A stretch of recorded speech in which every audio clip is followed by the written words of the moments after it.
하나님의 말씀은 사도행전 4장 5절에서 12절까지입니다. 이튿날 관리들과 장로들과 서기관들이 예루살렘에 몰렸는데 대제사장 안나스와 가야바와 요한과 알렉산더와 및 대제사장의 문중이 다 참여하여 사도들을 가운데 세우고 묻되 너희가 무슨 권세와 누구의 이름으로 이 일을 행하였느냐. 이에 베드로가 성령이 충만하여 이르되 백성의 관리들과 장로들아, 만일 병자에게 행한 착한 일에 대하여 이 사람이 어떻게 구원을 받았냐고 오늘 우리에게 질문한다면 너희와 모든 이스라엘 백성들은 알라. 너희가 십자가에 못 박고 하나님이 죽은 자 가운데서 살리신 나사렛 예수 그리스도의 이름으로 이 사람이 건강하게 되어 너희 앞에 섰느니라. 이 예수는 너희 건축자들의 버린 돌로서 집 모퉁이의 머릿돌이 되었느니라. 다른 이로서는 구원을 받을 수 없나니 천하 사람 중에 구원을 받을 만한 다른 이름을 우리에게 주신 일이 없음이라 하였더라.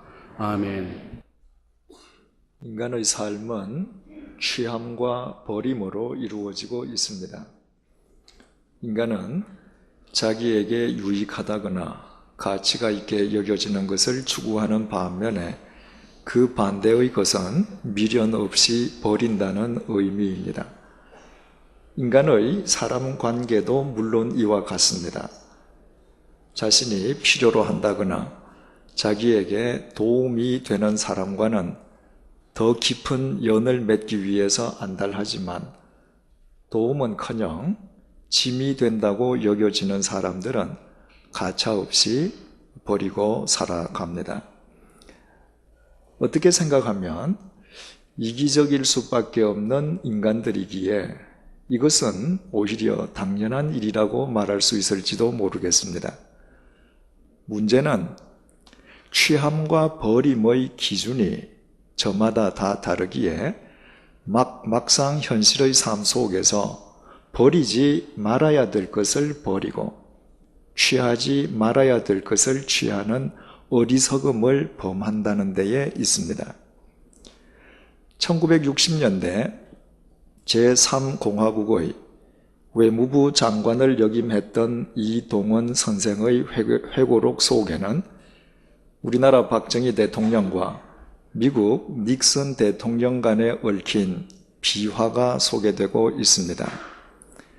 1960년에 리처드 닉슨은 미국 현직 부통령이라는 이점을 안고 대통령 선거에 출마했지만 민주당의 존 F. 케네디 후보에게 고배를 맞습니다. 그로부터 2년 뒤에 닉슨은 캘리포니아 주지사 선거에서마저도 낙선, 정치적으로 다시는 재기할 수 없는 사람처럼 여겨지게 됩니다. 그 직후에 야인인 닉슨이 한국을 방문했습니다. 당시 주한 미 대사이던 브라운 대사는 미 합중국 부통령이었던 닉슨의 전력을 존중해서 개인 자격으로 김포공항까지 가서 닉슨을 영접합니다. 그러나 한국 정부를 대표해서 출영 나온 사람은 아무도 없었습니다.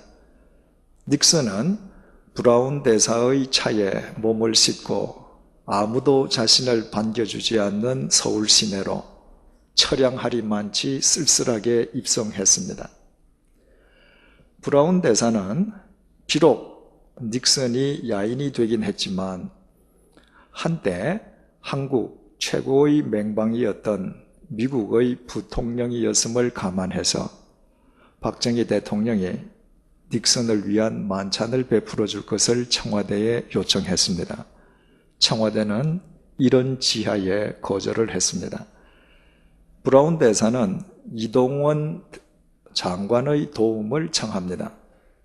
이동원 장관은 박정희 대통령에게 닉슨이 미 합중국의 부통령을 역임한 만큼 세계 정치와 안보에 대한 많은 정보를 갖고 있을 것이므로 그를 위해서 만찬을 베풀어 줄 것을 박 대통령에게 수차례에 건의합니다. 그러나 박 대통령은 그 역시도 거절합니다. 그 대신에 지극히 제한된 시간 동안의 짧은 접견만을 허락했습니다. 그것은 닉슨의 전력에 비추어 볼 때 참으로 박절한 대접이었습니다. 닉슨이 한국을 출발하기 전날 밤에 브라운 대사는 미 대사 관저에서 브라운 대사를 위한 만찬을 열고 한국의 전 강요를 초청했습니다. 그러나 그 만찬에 참여한 한국의 장관은 이동원 장관뿐이었습니다. 똑같은 시간에 박 대통령이 청와대로 모든 장관을 불러서 함께 만찬을 가졌기 때문이었습니다. 결국 닉슨을 위해서 화려하게 준비되었던 만찬은 쓸쓸하게 끝나버리고 말았습니다. 당사자인 닉슨으로서는 결코 달가울 리 없는 일이었습니다. 박정희 대통령이 그토록 닉슨을 철저하게 외면하고 홀대했던 것은 닉슨은 이제는 쓸모 있는 사람이 아니라고 판단했기 때문이었습니다. 박정희 대통령에게 정치적으로 재기불능인 것처럼 보이는 닉슨은 안중에도 없었던 것입니다.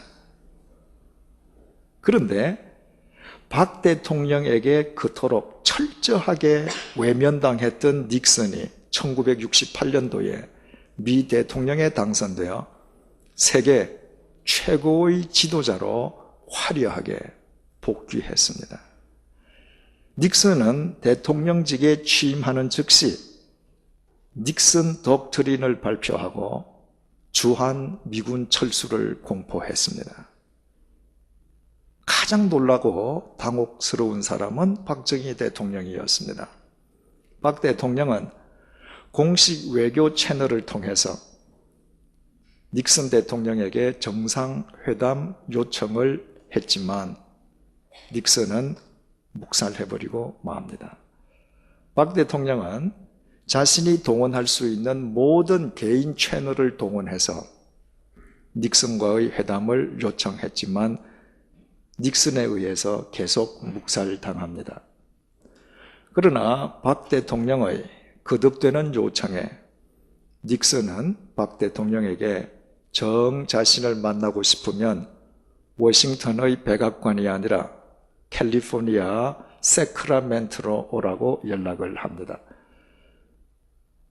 업무 일정상 백악관에서는 만날 수 없으므로 자신의 휴가 기간 중 자기 별장이 있는 곳으로 오라는 의미였습니다.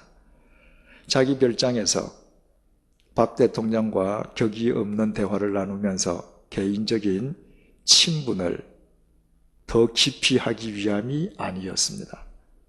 자신이 박 대통령에게 당한 대로 되갚기 위함이었습니다. 마침내 1969년 8월 20일 박정희 대통령은 닉슨이 지정한 캘리포니아 세크라멘토로 날아갔습니다. 사전에 닉슨 대통령은 박정희 대통령의 숙소 겸 정상회담 장소로 이용될 예정이었던 세인트 프란시스 호텔 현관에서 박 대통령을 영접하기로 약속되어 있었습니다. 그러나 박정희 대통령이 프란시스 호텔 현관에 도착했을 때 닉슨은 그곳에 나타나지 않았습니다.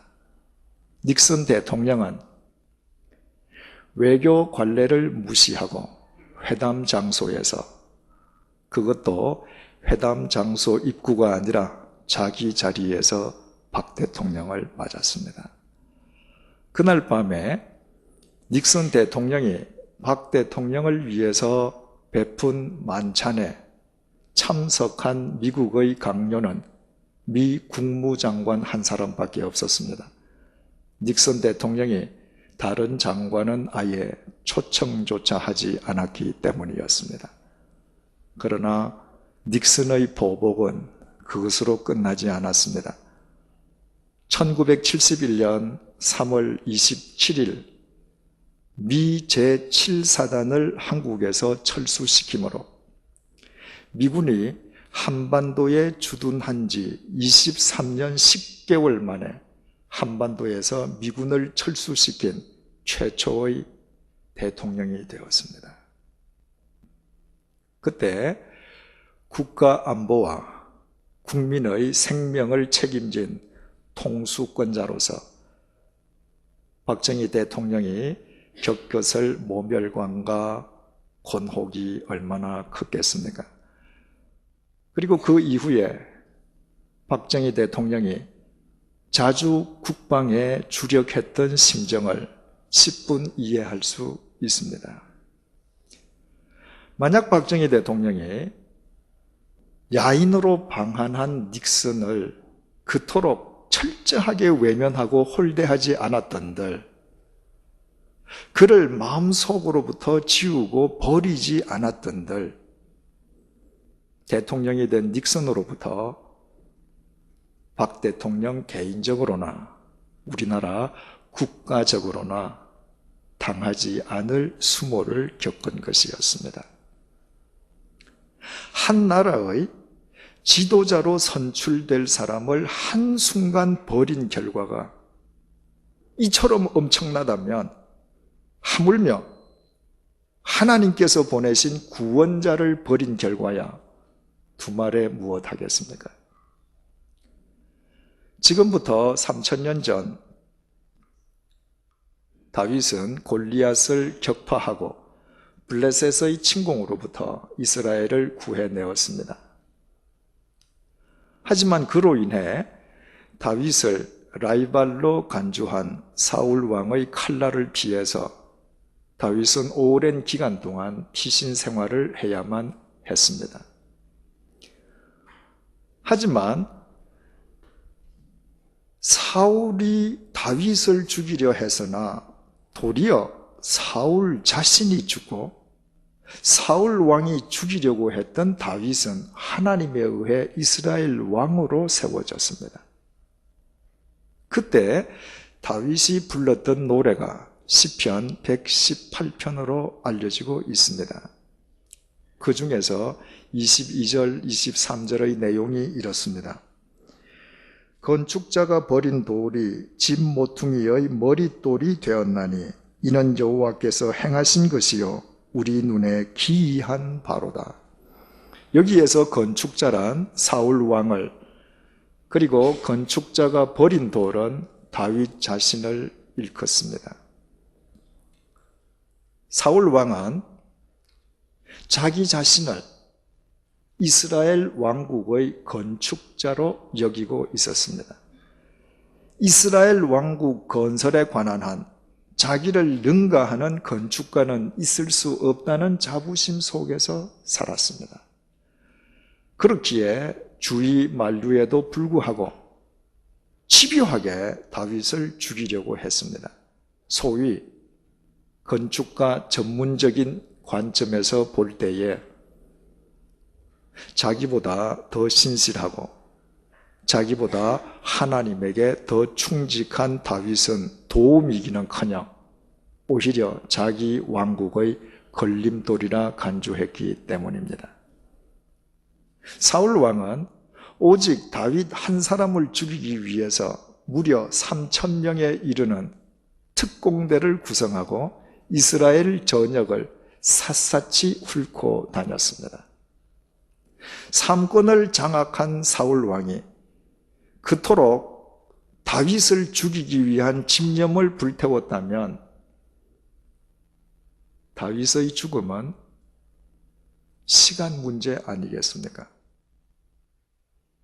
그러나 사울 왕이 버린 그 다윗을 하나님께서 취하시고 하나님께서는 그 다윗을 이스라엘 집 모퉁이의 돌, 즉 이스라엘 나라의 주춧돌로 삼으셨습니다. 다윗의 그 올곧은 믿음, 흔들림 없는 중심, 수정처럼 맑은 그 영혼을 주춧돌 삼아 이스라엘을 세우신 것입니다. 사울 왕이 수단과 방법을 가리지 않고 다윗을 죽이려고 하는 상황 속에서 하나님께서 행하시지 아니하셨다면 결코 있을 수 없는 일이었습니다. 이 사실을 누구보다도 다윗 자신이 잘 알기에 다윗은 건축자의 버린 돌이 집 모퉁이의 돌이 되었나니 이는 여호와께서 행하신 것이라고 하나님을 찬양하지 않을 수 없었던 것입니다. 그리고 3000년이 지난 오늘날에도 이스라엘의 국기에는 다윗의 별이 그려져 있습니다. 다윗의 그 믿음을 주춧돌 삼아 이스라엘이 건국되었다는 고백에서입니다. 그 다윗 때로부터 1000년이 지나서 예수님께서 이 땅에 오셨습니다. 유대교 지도자들은 예수님을 배척하는 것으로 그치지 않고 아예 예수님을 죽이려고 했습니다. 이에 예수님께서는 마태복음 21장에서 악한 농부의 비유를 통해서 그들의 잘못을 지적하신 뒤에 마태복음 21장 42절을 통해 이렇게 말씀하십니다. 너희가 성경에 건축자들이 버린 돌이 모퉁이의 머릿돌이 되었나니 이것은 주로 말미암아 된 것이요 우리 눈에 기이하도다 함을 읽어본 일이 없느냐. 예수님께서는 구약 성경에 기록되어 있는 다윗의 식구를 그대로 반복하셨습니다. 여기에서 건축자는 유대교 지도자들을 건축자가 버린 돌은 예수 그리스도, 당신 자신을 뜻하고 있습니다. 유대교 지도자들은 하나님 나라에 관한 한 자신들이 최고의 건축자란 자부심 속에서 살았습니다. 소위 그 건축자의 입장에서 볼 때에 나사렛 빈민 출신이면서도 하나님의 독생자를 자칭하는 예수 그리스도는 하나님 나라의 회방꾼에 지나지 않았습니다. 그래서 그들은 가차없이 예수 그리스도를 제거해버렸던 것입니다. 하지만 그들이 버린 예수 그리스도를 하나님 아버지께서는 하나님 나라의 주춧돌로 삼으시고 그 주춧돌 위에 당신의 몸된 교회를 세우셨습니다. 그래서 예수님께서는 소위 너희들이 종교 지도자라고 하면서 건축자가 버린 돌이 집 모퉁이의 돌이 되었다는 이 하나님의 말씀도 읽어본 적도 없고 알지도 못하느냐고 그들을 질타했던 것입니다. 그리고 우리는 오늘 주님의 바로 이 말씀을 본문 속에서 다시 접하게 됩니다. 성전 미문 앞에서 구걸하던 선천성 안전뱅이가 일어나서 걷게 된 것과 관련해서 베드로와 요한이 솔로몬의 행각에서 설교하고 있을 때 느닷없이 유대교 지도자들이 나타나서 두 사도들을 구금해버린 이야기는 지난 시간에 우리가 살펴보았습니다. 이제 오늘 본문 5절에서 7절을 주목해 보시겠습니다. 이튿날 관리들과 장로들과 서기관들이 예루살렘에 모였는데 대제사장 안나스와 가야바와 요한과 알렉산더와 및 대제사장의 문중이 다 참여하여 사도들을 가운데 세우고 묻되 너희가 무슨 권세와 누구의 이름으로 이 일을 행하였느냐. 대제사장 안나스와 가야바를 비롯한 유대교 지도자들이 이튿날에 모두 한자리에 모였습니다. 대제사장 가문이 장악하고 있는 유대교 최고 의사 결정 기구인 산헤드린 의회가 열린 것입니다. 그들은 두 사도들을 한가운데에 세워놓고 도대체 누구의 이름으로 무슨 권세로 안전뱅이를 고쳐주고 예수 그리스도의 부활을 증언하는지 엄히 물었습니다. 이에 대한 베드로의 답변은 8절에서 10절에 기록되어 있습니다. 이에 베드로가 성령이 충만하여 이르되 백성의 관리들과 장로들아, 만일 병자에게 행한 착한 일에 대하여 이 사람이 어떻게 구원을 받았느냐고 오늘 우리에게 질문한다면 너희와 모든 이스라엘 백성들은 알라. 너희가 십자가에 못 박고 하나님이 죽은 자 가운데서 살리신 나사렛 예수 그리스도의 이름으로 이 사람이 건강하게 되어 너희 앞에 섰느니라. 웬만한 사람이라면 산헤드린 의회에 소환되는 것만으로 그 분위기와 권위에 압도되어 주눅이 든 채 할 말도 제대로 못할 것입니다. 그러나 베드로는 전혀 주저함이 없이 바로 너희들이 못 박아 죽인 예수 그리스도, 그러나 하나님께서 다시 살리신 예수 그리스도, 그 예수 그리스도의 이름으로, 그 예수 그리스도의 권세로 그 모든 일이 일어났음을 분명히 밝혔습니다. 그리고 베드로의 답변은 11절 12절에서 이렇게 끝을 맺습니다. 이 예수는 너희 건축자들의 버린 돌로서 집 모퉁이의 머릿돌이 되었느니라.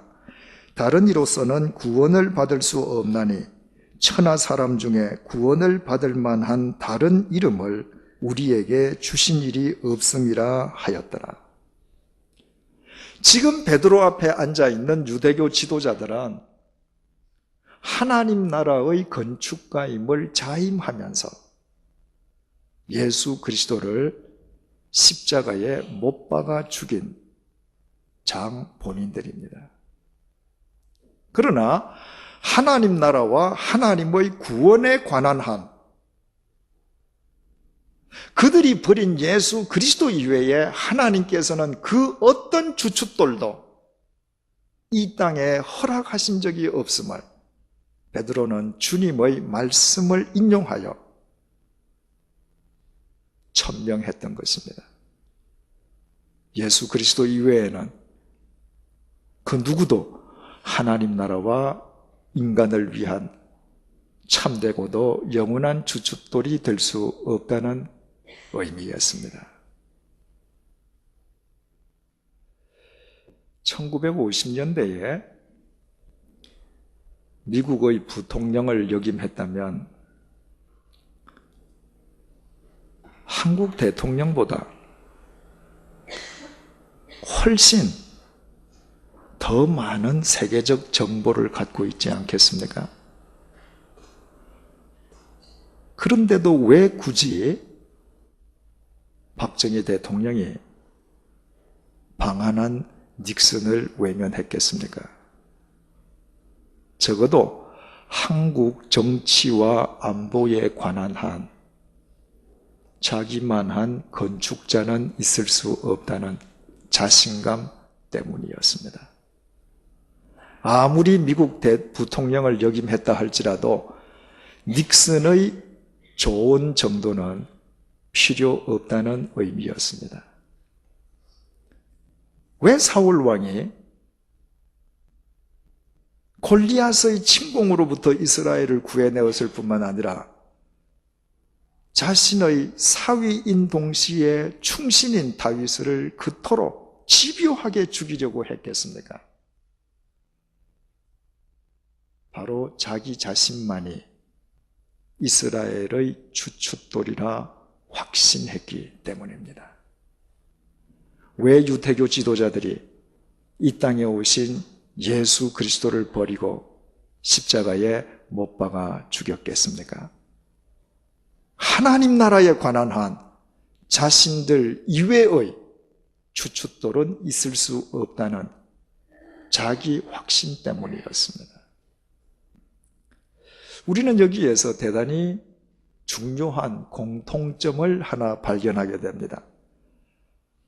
인간은 스스로 자신이 똑똑하다고 여길수록 자기가 가진 것이 많다는 자만에 빠져 있을수록, 자기보다 더 높은 자가 없다는 교만에 처해 있을수록 자기 스스로 자기 인생의 주춧돌이 되려 한다는 것입니다. 그러나 과연 인간의 주춧돌이 될 수 있는 것입니까?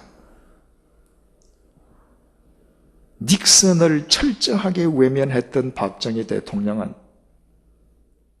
대통령이 된 닉슨에 의해서 철저하게 보복당했습니다. 뿐만 아니라 그분은 자신의 충복이었던 중앙정보부장의 총에 피살되고 말았습니다. 사울 왕은 자신이 그토록 믿었던, 그리고 자신이 그토록 자랑하던 자신의 전 군대와 사랑하는 자기 세 아들들이 한날 한시에 한 장소에서 전멸당하는 것을 자기 눈으로 목격했을 뿐만 아니라 끝내 그 자신도 자살로 생을 마감했습니다. 유대교 지도자들은 자신들에게 임하신 메시아를 십자가에 못 박은 가장 어리석고 사악한 집단으로 전락하고 말았습니다. 인간은 그 어떤 경우에도 자신을 위해서든 타인을 위해서든 인간을 위한 인간의 주춧돌이 될 수 없습니다. 인간의 그 어떤 사상이나 철학도 인간을 위한 영원한 주춧돌이 될 수는 없습니다.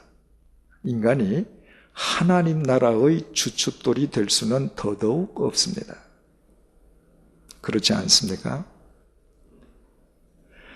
죽음을 코끝에 달고 다니는 이 유한한 인간이 대체 그 누구의 주춧돌이 될 수 있으며 어떻게 하나님 나라의 주춧돌이 될 수 있겠습니까? 오직 죽음을 깨트리고 부활하신 예수 그리스도, 그분만 하나님 나라와 인간의 영원한 주춧돌이 되십니다. 심히 안타까운 사실은 많은 그리스도인들이 주님을 믿는다라고 고백은 하면서도 삶의 현장에서는 주님을 버리고 살아간다는 것입니다. 우리의 가정과 우리의 가족 관계는 어떻습니까? 예수 그리스도를 주춧돌 삼고 예수 그리스도 안에서 서로 사랑하며 각자 자신의 의무와 책임과 헌신과 봉사를 가정 안에서 다하고 있습니까? 만약 아니라면 우리는 예수 그리스도를 이 교회의 주춧돌로만 인식하고 있을 뿐 우리 가정에서는 예수님을 버리고 사는 자들에 지나지 않습니다. 우리 일터의 주춧돌은 또 무엇입니까? 만약 예수 그리스도가 아니시라면 우리는 일터에서도 예수 그리스도를 버리고 사는 자들입니다. 예수 그리스도를 버리고 살기에 내가 욕망하는 바를 더 빨리, 더 크게, 더 많이 성취할 수는 있습니다. 그러나 영원하신 예수 그리스도를 주춧돌 삼지 않고 성취한 모든 것은 어느 날 불현듯 성수대교처럼 무너지고 맙니다. 자기 스스로 자기 인생의 주춧돌로 삼았던 그 유명한 기업들이, 그 유명한 집단들이, 그 유명한 개개인들이 하루아침에 성수대교처럼 무너져 내리는 것을 우리는 매일 언론을 통해서 확인하고 있지 않습니까? 오직 예수 그리스도만이 우리의 영원한 주춧돌 될 수 있음을 인간의 역사와 교회의 역사는 동시에 우리에게 증명해주고 있습니다. 혹 주님의 말씀을 쫓아 주님을 위해 살았음에도 불구하고 누구보다도 주님을 중심으로 살았음에도 불구하고 그로 인해 오히려 주위 사람으로부터 소외당하거나 따돌림을 받고 계시는 분이 계십니까? 그렇다면 우리 오늘 본문 속의 베드로를 다시 들여다보십시다. 베드로는 구절의 자기 고백처럼 예수 그리스도를 위해 착한 일, 선한 일을 하다가 유대교 지도자들로부터 집단적으로 따돌림을 당하고 있습니다. 그러나 베드로는 결코 낙담하거나 절망하지 않습니다. 오히려 베드로는 베드로전서 2장 19절에서 20절을 통해서 이렇게 증거하고 있습니다. 부당하게 고난을 받아도 하나님을 생각함으로 슬픔을 참으면 이는 아름다우나 죄가 있어 매를 맞고 참으면 무슨 칭찬이 있으리요. 그러나 선을 행함으로 고난을 받고 참으면 이는 하나님 앞에 아름다우니라. 우리가 주님을 위해 살기 때문에 주님 때문에 버림받고 고난받는다면 그것은 아름다운 일이라고 베드로는 단언하고 있습니다. 어떻게 그것이 아름다운 일일 수 있습니까?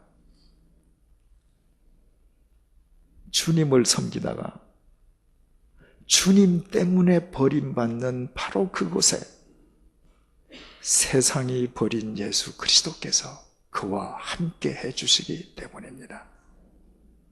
내가 주님 때문에 세상으로부터 버림받는 것은 세상이 버린 예수 그리스도와의 유대와 연대를 더 깊이 하는 것이기에 믿는 자에게 그보다 더 아름다운 일은 없다고 베드로는 확신에 차서 일러주고 있습니다. 사랑하는 교우 여러분, 물거품보다 더 허망한 나의 욕망을 주춧돌로 삼던 어리석음을 버리십시다. 그 욕망을 위해 예수 그리스도를 버리던 우리의 우둔함을 버리십시다. 그 대신 우리의 이 두 손으로 예수 그리스도를 우리 인생의 주춧돌로 삼기 위해 우리 자신을 버리십시다.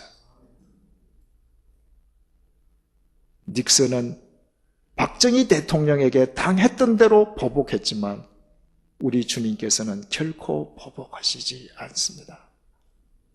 오히려 우리가 그분을 버렸음에도 불구하고 그분은 이 시간도 우리 인생의 주춧돌이 되어주시기 위해 말씀으로 우리를 찾아와 주셨습니다. 박 대통령에게 보복을 가했던 닉슨 대통령은 워터게이트 사건으로 인해 미 대통령직에서 사임하는 최초의 수치스러운 대통령으로 기록되었지만 우리 주 예수 그리스도께서는 영원하신 하나님의 우편에서 영원한 부활주로 계십니다. 우리가 그분을 우리 인생의 주춧돌로 삼기만 하면 우리의 인생은 그분 위에서 영원한 집으로 세워질 것입니다. 그 증거가 어디에 있느냐고요? 2000년 전에 무식한 갈릴리 빈민 출신의 베드로가 예수 그리스도를 주춧돌로 삼음으로 인류의 역사를 새롭게 하는 사도가 되었을 뿐만 아니라 오늘 이 시간까지 본문을 통해 우리 가운데 살아있다는 이 확고한 증거 외에 무슨 증거가 또 달리 필요하겠습니까? 기도하겠습니다.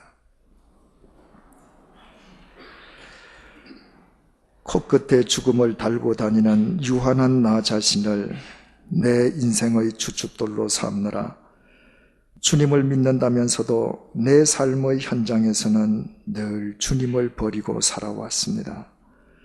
그 결과 영적 안전뱅이가 되어 천하를 주고도 바꿀 수 없는 나의 귀한 인생을 허망하게 허송하고 말았습니다. 그동안 내가 영적 안전뱅이로 살아온 까닭에 내 주위 사람들이 겪어야 했을 괴로움이 얼마나 크슬는지는 상상조차 할 수 없습니다.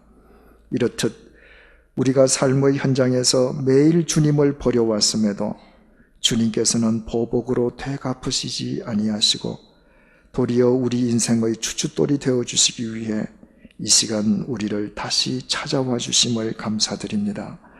죽음을 깨뜨리신 주님의 진리와 생명과 사랑의 주춧돌 위에 우리 모두 바로 서게 도와주옵소서. 그 주춧돌 위에서 우리의 인생이, 우리의 가정과 일터가, 그리고 이 사회가 성전 미문앞 안전뱅이처럼 회복되게 도와주옵소서. 그 주춧돌 위에서 엮어지는 우리의 하루하루가 허망하게 사라지는 물거품이 아니라 영원한 진리의 실체로 축적되게 하여 주옵소서. 주님의 말씀을 쫓아 살려다 도리어 사람들로부터 소외된 자가 있으면 오히려 주님과의 연대가 더욱 깊어짐으로 인해 감사하게 하시고 주님을 주춧돌로 삼은 그 인생을 통해 진리의 빛이 더 크고 밝게 빛나게 하여 주옵소서. 이제부터 주님을 우리 인생의 주춧돌로 삼은 우리 모두 버릴 것과 취할 것을 바르게 분별하는 지혜로운 그리스도인으로 살아가게 하여 주옵소서. 예수님의 이름으로 기도드립니다. 아멘.